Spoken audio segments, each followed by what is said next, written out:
da rabbana ba wala.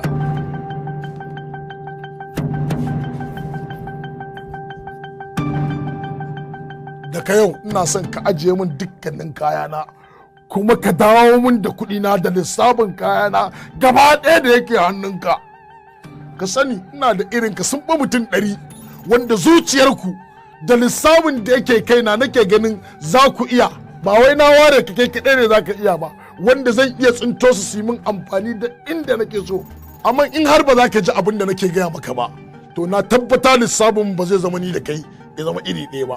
Don haka kaga dole sai mun haƙura da juna. Sai ka taba gaya min a kwanakin baya ita hanya mai kwana ba kasafai ake samun fasinja a cikin ta ba.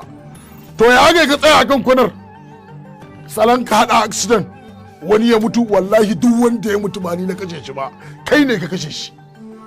Kaga in dai haka ne dole a bawa dariƙonsa domin shi kadai ya isa ya kankashe kayansa. Fitan mun daga gida.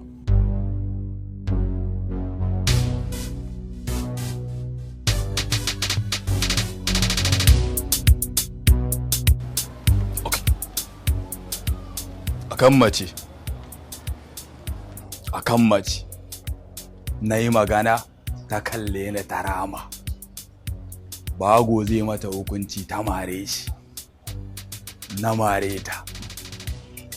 Ana ƙoƙarin yi min rashin kunya, zan mata hukunci, ka bayyana ka hana ni kuma na hannu.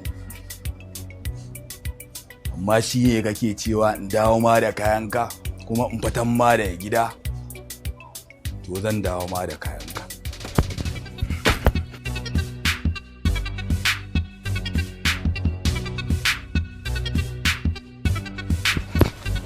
Kai ka tafi duk inda wannan yarinyar take, ko a ina take a cikin garin nan, ka nemo min ita yanzu nan. Tunda ya ce ya raba mu'amalarsa da ni ma na datse.